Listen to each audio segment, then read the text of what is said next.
أعوذ بالله من الشيطان الرجيم. بسم الله الرحمن الرحيم. وإلى ثمود أخاهم صالحا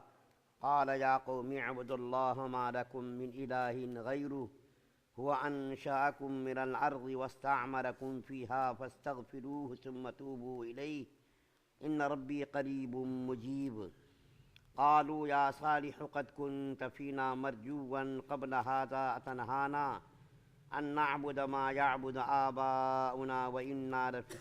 وإننا لفي شك مما تدعونا إليه مريب. قال يا قوم أرأيتم إن كنت على بينة من ربي وآتاني منه رحمة فمن ينصرني من الله إن عصيته فما تزيدونني غير تخسير.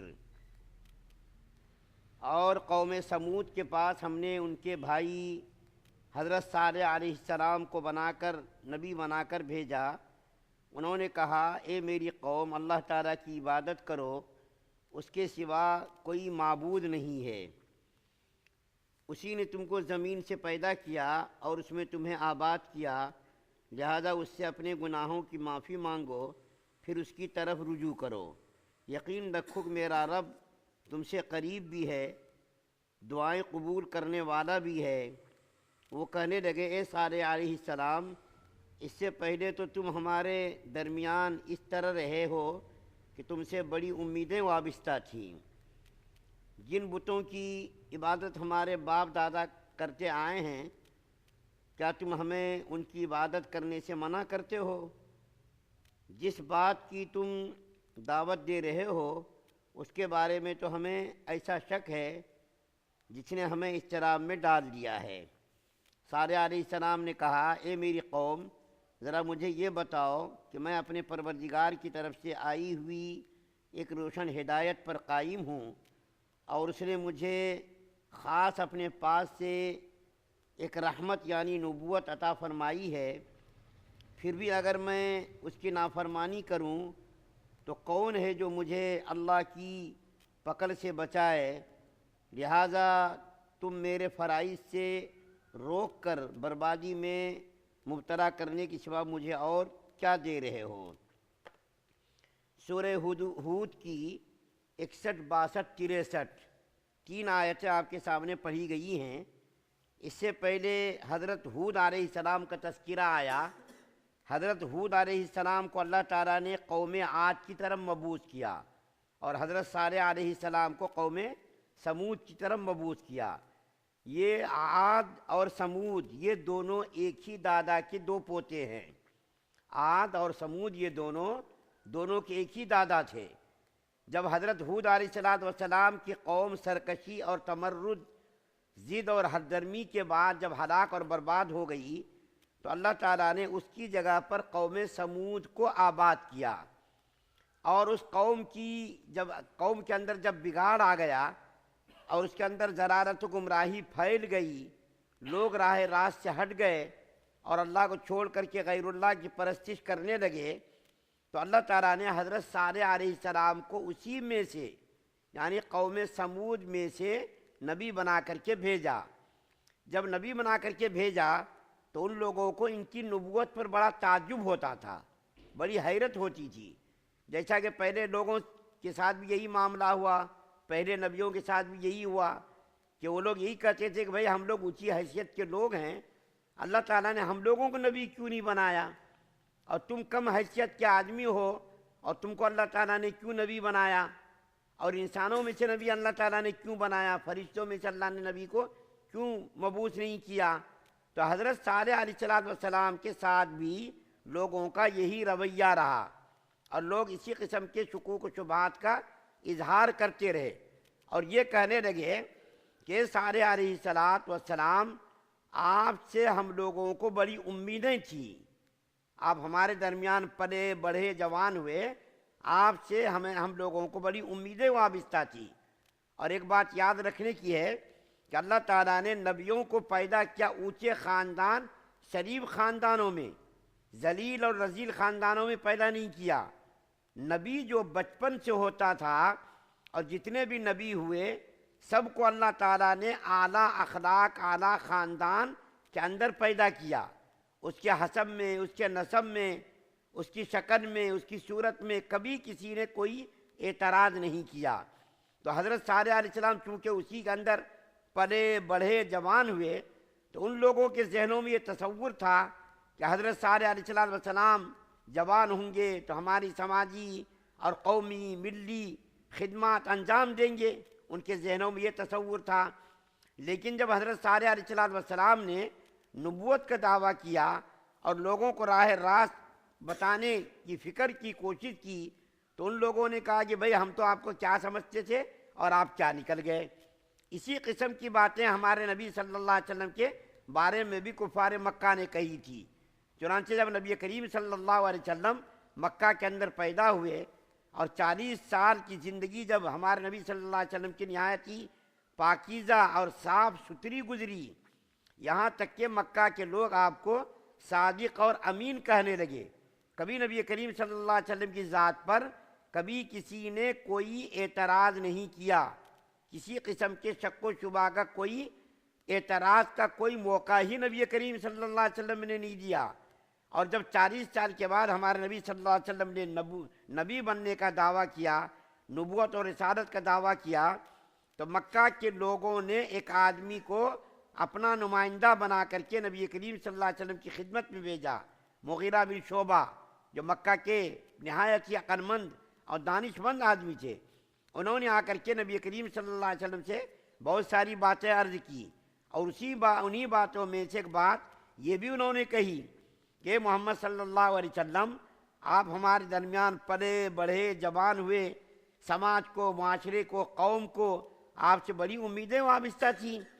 آپ سے پتہ نہیں کیا کیا امیدیں وابستہ تھیں، لیکن چند دنوں سے یہ کیا ہو گیا کہ آپ ہمارے معبودان کی برائی کر رہے ہیں، معبودوں کی مذمت کر رہے ہیں، ہمارے باپ دادا جس کی پوجا کرتے آئے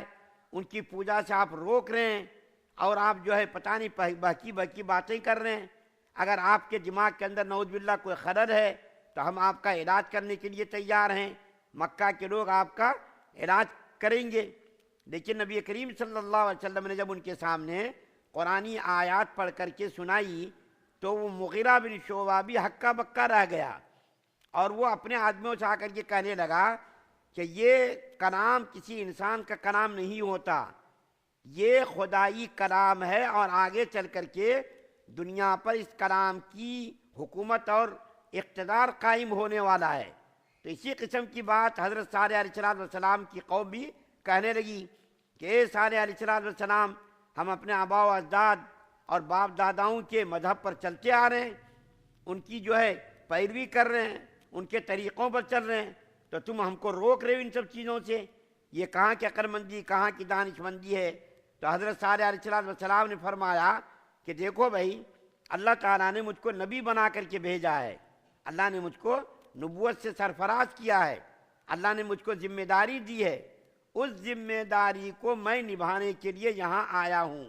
اور اس کام کو میں کرتا رہوں گا، یہاں تک کہ صالح علیہ السلام عرصہ دراز تک ان کے درمیان یہ فرائض انجام دیتے رہے، یہ فرائض انجام دیتے رہے، ان کو دعوت و تبلیغ کے ذریعے راہ راست پر لانے کی کوشش کرتے رہے۔ لیکن تھوڑے لوگوں کے سوا اس قوم کے لوگوں نے بھی ایمان قبول نہیں کیا، سرکشی پر، تمرد پر، ضد پر، حد دھرمی پر یہ لوگ بھی قائم رہے۔ اس کے بعد جب صالح علیہ السلام اپنے کاموں سے باز نہیں آئے تو اس قوم کے سردار لوگ حضرت صالح علیہ السلام سے ایک عجیب و غریب مطالبہ کرنے لگے، اور وہ مطالبہ کیا کرنے لگے؟ اے صالح علیہ السلام، آپ اگر اللہ کے نبی ہیں، اللہ نے آپ کو نبی بنا کر کے بھیجا ہے، تو آپ کوئی اپنا معجزہ دکھائیے، اللہ تعالیٰ کی طرف سے کوئی نشانی دکھائیے کہ ہم سمجھ جائیں کہ واقعتاً اللہ نے آپ کو نبی بنا کر کے بھیجا ہے۔ تو حضرت صالح علیہ السلام نے ان سے کہا کہ بھئی کون سا معجزہ تم طلب کر رہے ہو، بتاؤ۔ تو ان لوگوں نے کہا سامنے کی پہاڑی سے زندہ اونٹ، گابھن اونٹ، 10 مہینے کی گابھن اونٹنی ہو، اور سامنے کی پہاڑی سے وہ پہاڑ پھٹے، اور پھٹنے کے بعد اس سے اونٹنی نکل جائے، اور وہ 10 مہینے کی گابھن اونٹنی ہو، اور نکلتے ہی وہ بچہ دے دے۔ حضرت صالح علیہ السلام نے اس قوم کو بہت سمجھایا کہ دیکھو، تم معجزات کا مطالبہ کر رہے ہو، لیکن جب تمہارے مطالبے کی تکمیل ہو جائے گی اور تمہارا مطالبہ مان لیا جائے گا اور اللہ تعالیٰ ایسا کر دیں گے، تو اگر تم نے ایمان قبول نہیں کیا تو تمہارے اوپر اللہ کا عذاب آئے گا۔ یہ بتاؤ کہ اگر تمہارے مطالبے کی تکمیل کر دی گئی تو تم ایمان لاؤ گے یا نہیں لاؤ گے؟ تو ان لوگوں نے وعدہ کیا کہ اگر ہمارے اس معجزے کی تکمیل کر دی گئی اور اللہ تعالیٰ نے ہمارا مطالبہ مان لیا تو ہم لوگ ایمان قبول کریں گے۔ چنانچہ حضرت صالح علیہ السلام نے اللہ سے دعا مانگی، اللہ تعالیٰ نے حضرت صالح علیہ السلام کی دعا کی برکت سے اس معجزہ کو ظاہر کیا کہ سامنے کی جو پہاڑی تھی، اس پہاڑی پر جو پتھر کی چٹان تھی، وہ چٹان پھٹی، اس کے 2 ٹکڑے ہوئے۔ ان پہاڑی کے چٹان میں سے بالکل 10 مہینے کی گابن اونٹنی ظاہر ہوئی اور نکلتے ہی اس نے بچہ جن دیا۔ جب حضرت صالح علیہ السلام کے سامنے یہ معجزہ ظاہر ہوا اور قوم نے اپنی آنکھوں سے دیکھا تو قوم کے بہت سارے لوگوں نے ایمان قبول کر لیا، بہت سارے لوگ مسلمان بھی ہو گئے، اور بہت سارے لوگ مسلمان ہونے کا ارادہ کر رہے تھے، لیکن قوم کے سردار نے ان لوگوں کو ایمان قبول کرنے سے روکا۔ ارے کہاں تم اپنے باپ دادا کے دین کو چھوڑے جا رہے ہو، باپ دادا کے دین کو ترک کر رہے ہو، یہ تو کوئی عقل مندی نہیں۔ تو ان لوگوں کو روکا تو حضرت صالح علیہ السلام نے فرمایا، دیکھو تمہارے مطالبے کی تکمیل کر دی گئی ہے، اب اس اونٹنی کو تم لوگ ایذا مت پہنچانا، تکلیف مت پہنچانا، اس کی تم دیکھ بھال کرنا، اور تم اگر اس کو تکلیف پہنچاؤ گے، اگر کوئی اذیت پہنچاؤ گے تو اللہ تعالیٰ کا عذاب تمہارے پر جلد سے جلد مسلط ہونے والا ہے۔ لیکن وہ قوم اپنی شرارت سے باز نہیں آئی، اپنی شرارت کا اظہار اس نے کر دیا، اور جو حضرت صالح علیہ السلام کو خدشہ تھا، خطرہ لاحق تھا، اور جس بات سے حضرت صالح علیہ السلام ڈر رہے تھے وہی بات واقع ہو گئی، اور وہ خدشہ بالکل صحیح ثابت ہو گیا، اور اس قوم نے اس اونٹنی کو پریشان کیا، ستایا، جس کا ذکر آگے انشاءاللہ آئے گا، اس کو بیان کیا جائے گا۔ اللہ سے دعا ہے اللہ ہم سب کو سننے سے زیادہ عمل کی توفیق عطا فرمائے۔ سبحان اللہ و بحمدہ، سبحانک اللہم و بحمدک۔